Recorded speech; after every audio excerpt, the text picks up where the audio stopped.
Ten Hat, fellow comrades! What you see behind me is an artifact of one of the biggest wars in human history, the Second World War, won by the Allies with the great support of theatrics and toy-like equipment, for example, inflatable tanks, giving the enemy an illusion of the whole army present in a place where there was nearly nobody.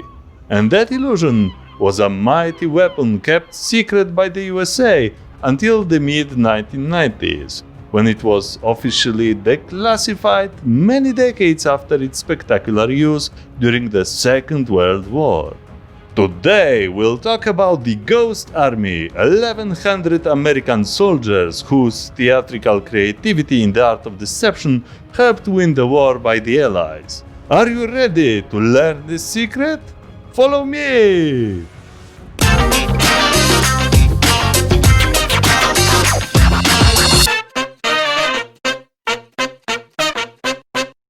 Before we get into a juicy part of rubber tanks and even soldiers made of hay, let's give you a crash course on the art of deception and props used on the battlefields throughout the history.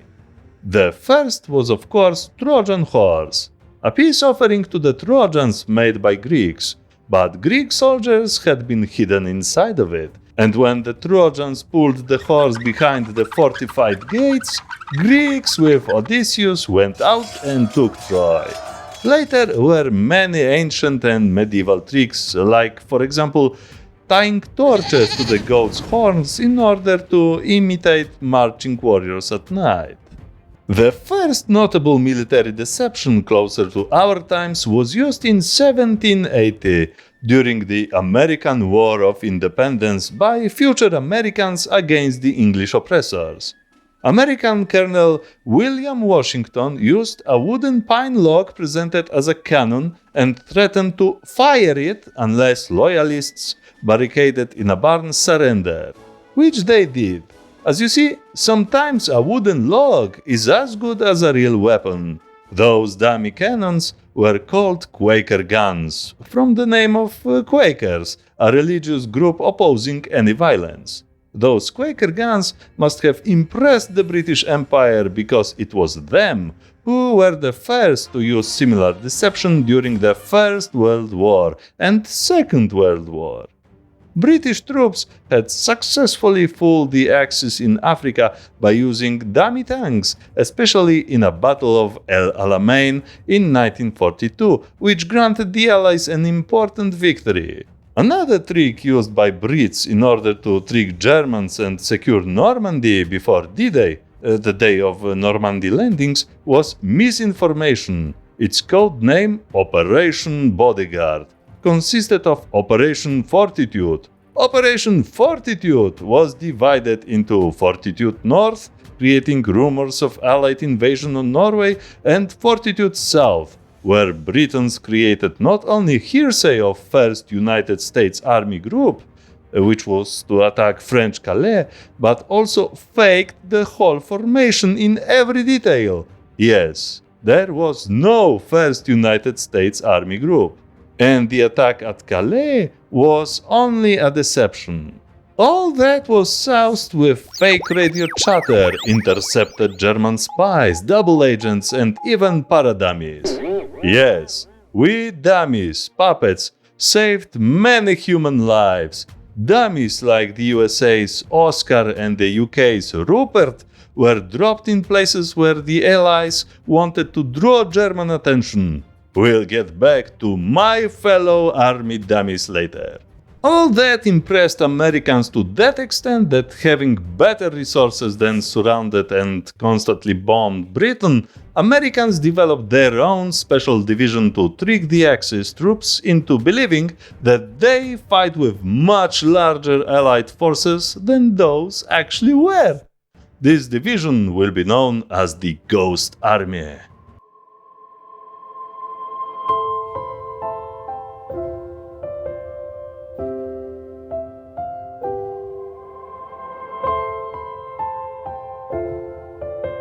In the United States, after the attack on Pearl Harbor, Americans knew that their West Coastline bases, factories, airfields were not secure. In 1942, Japan submarines, having aerial intel, attacked even a coastal oil facility in Santa Barbara near Los Angeles.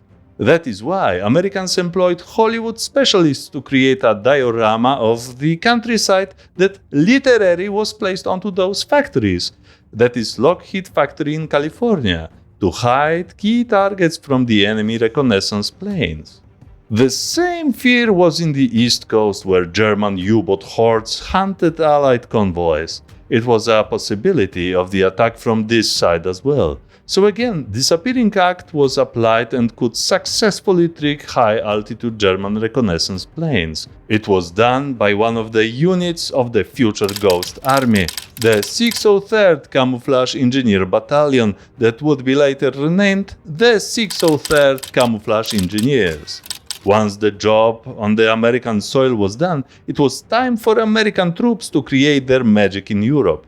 And the job, in January 20, 1944, was handed to the newly created top-secret 23rd Headquarters Special Troops, the official name of the Ghost Army.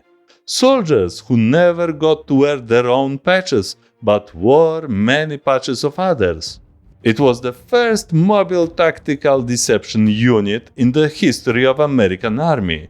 Instead of making objects disappear, which was considered a simpler form of deception, they were handed the task of creating an illusion of appearing things out of nowhere.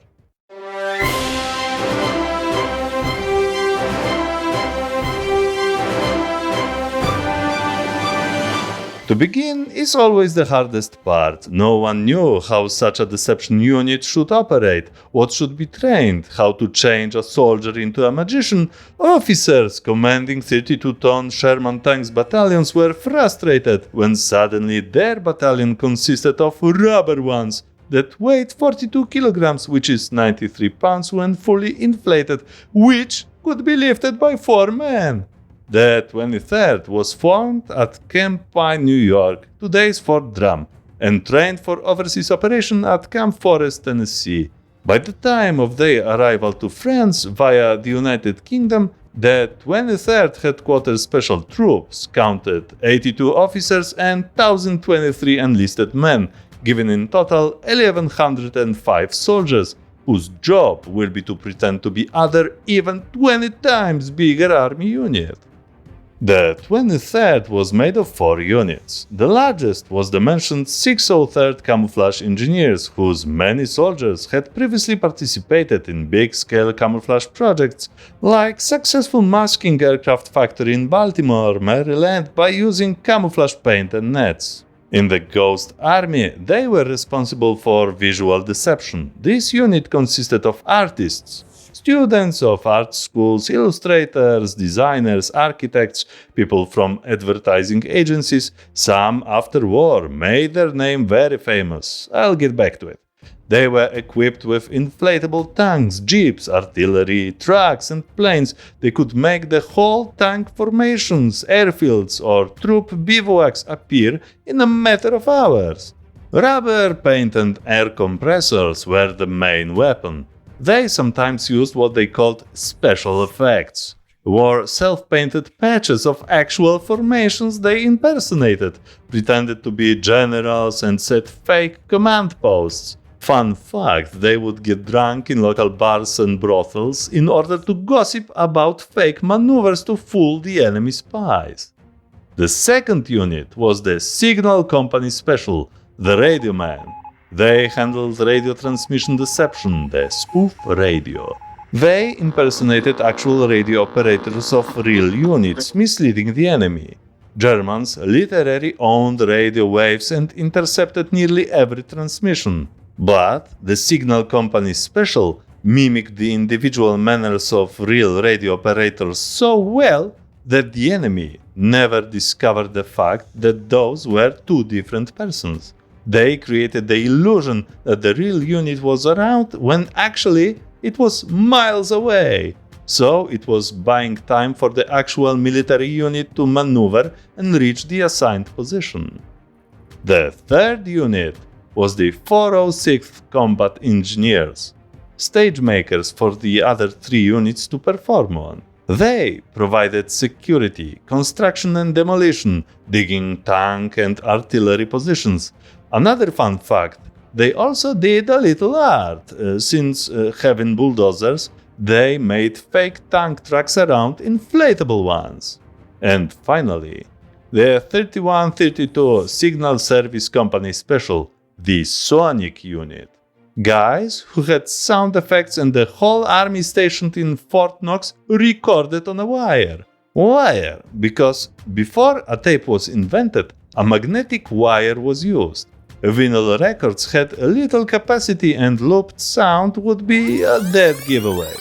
They put giant loudspeakers on the top of trucks and half-trucks and played program consisting of sounds of tanks and trucks, noise of the troops shouting, giving the real feel of big mechanized column moving and setting positions. During the night, those sounds would spread for 15 miles, which is 24 kilometers. Nighttime was the best, because it was impossible during daytime to fake tanks' movement. Established positions, yes, but not moving.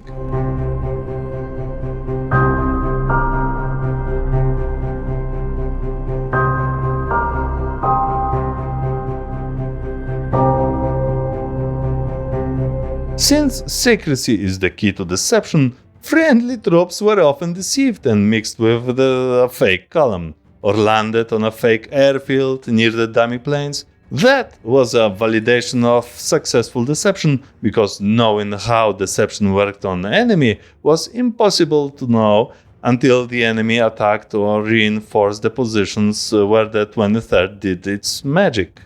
The most important factor of successful inflated dummy operation was Luftwaffe aerial reconnaissance, which could interpret dummies as real tanks, trucks, artillery positions, even airfields.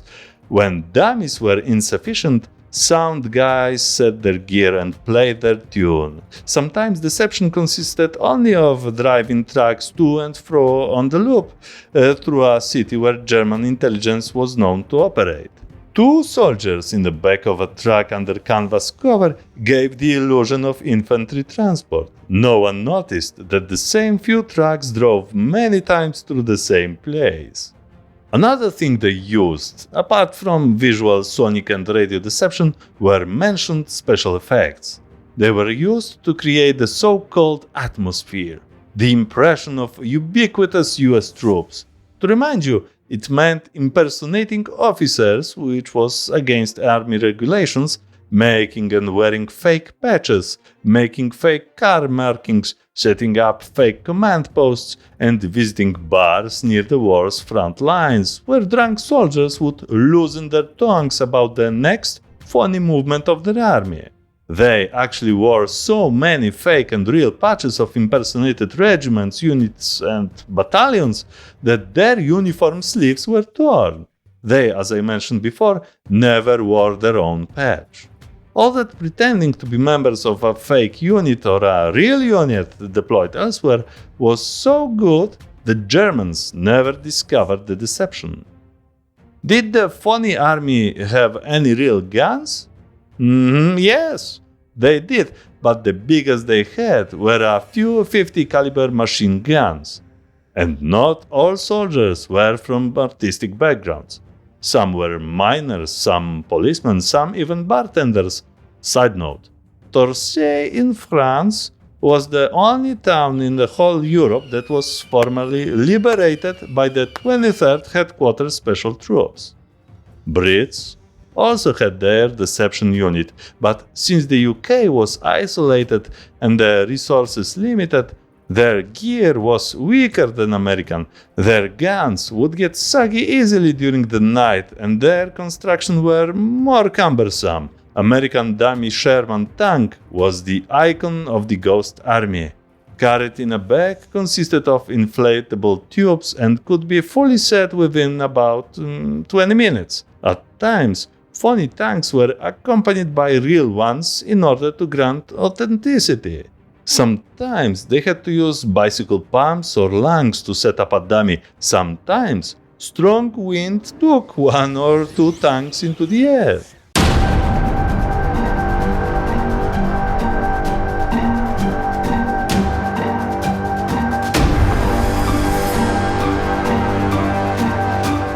The 23rd conducted 21 operations, losing 3 members in total, 1 in an accident and 2 while the deceived German artillery took them for a large American division.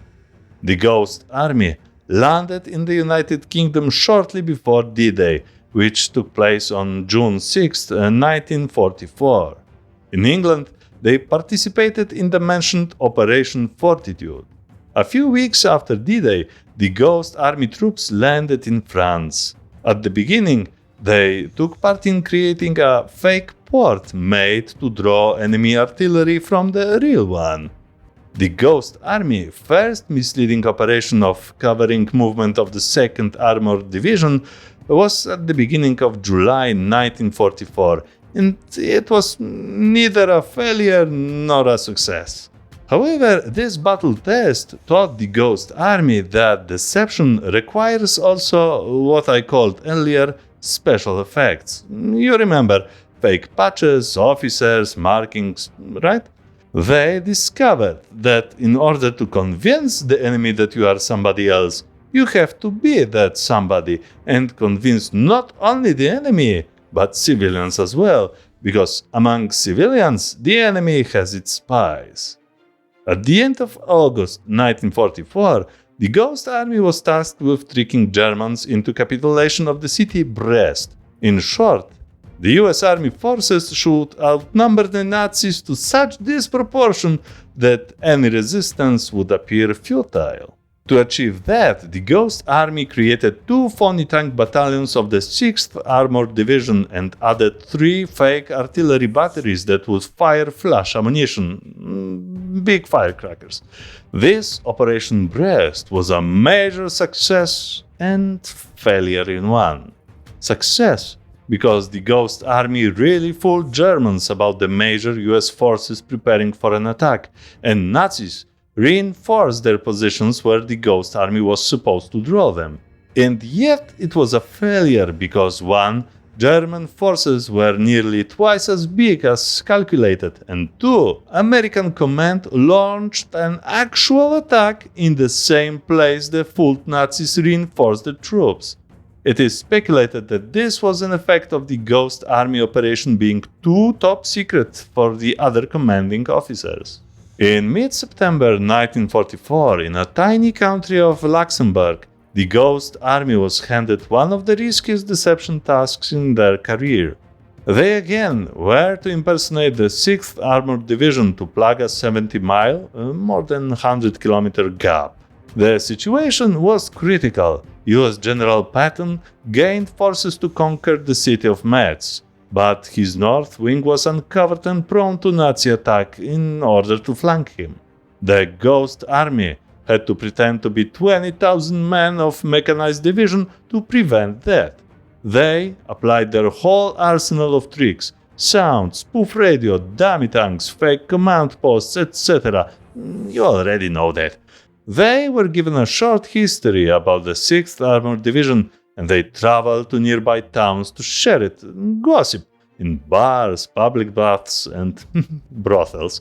They convinced Germans so well that major Allied forces were being amassed near the Luxembourg city of Battenburg that Germans retreated, blew bridges before just a handful of American artists of the Ghost Army.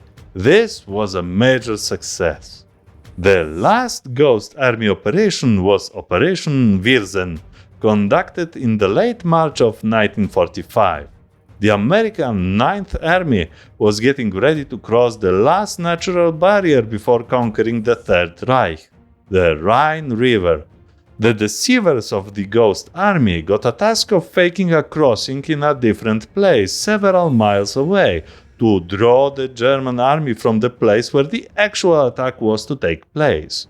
The Ghost Army was to pretend to be 40,000 men.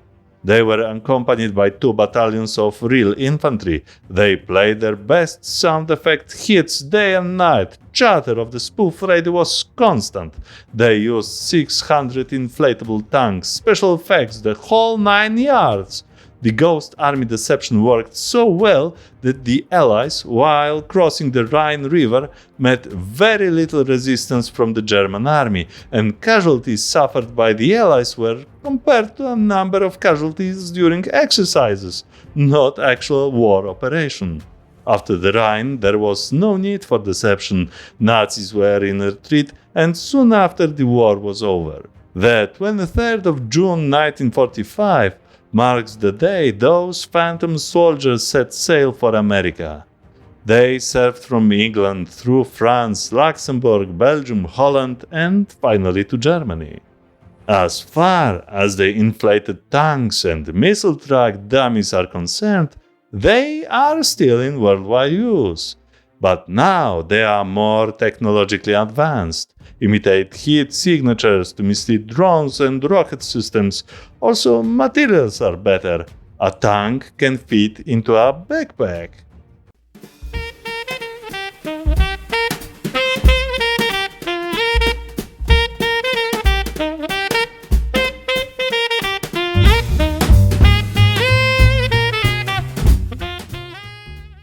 As you know, the 23rd Headquarters Special Troops was a formation kept secret for many decades after the war. Why for so long was the Ghost Army a secret? Because what proved to work on one enemy could be useful to fool the other one, Soviets. But it doesn't mean that Soviets didn't know about it. There were some newspaper articles, one just after the war and one several years later, about strange operations conducted in Europe, but they were successfully hushed by the US government.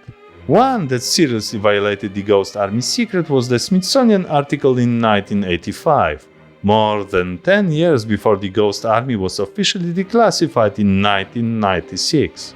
The official history of the 23rd Headquarters Special Troops, the most important source about the unit activities, was written in 1945 by Captain Fred Fox.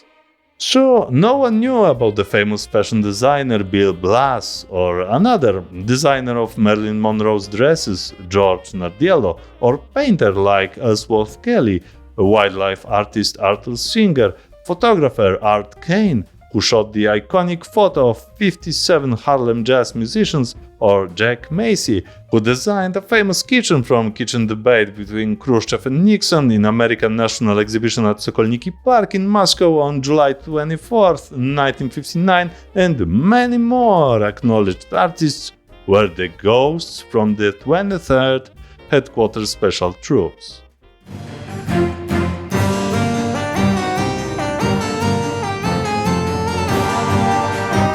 Despite the fact the US government kept a lid on the Ghost Army, in 1962 in the movie The Longest Day, you can find a scene of British troops being introduced to my fellow Paradami just before D-Day. He's a very extraordinary fellow, Rupert. He's a sort of one-man army all by himself. Let me show you. Let me show you what happens when Rupert hits the ground. Sergeant, switch off the lights, please.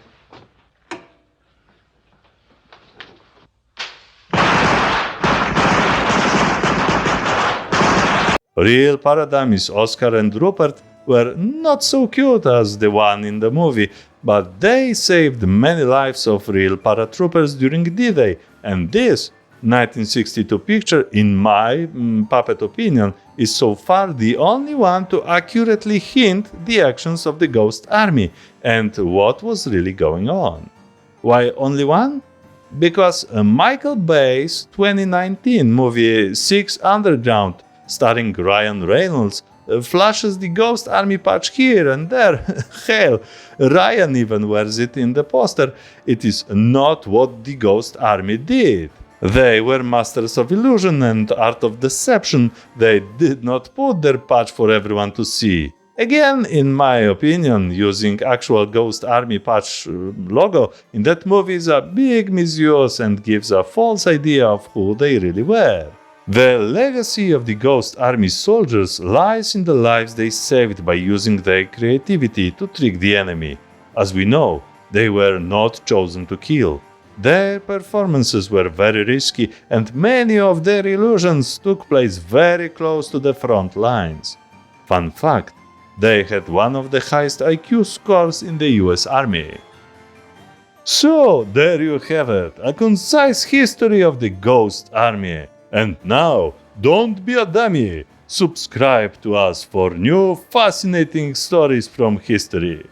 Thank you very much for watching and until the next time! Whoa! Hey, those are dummies, right? No!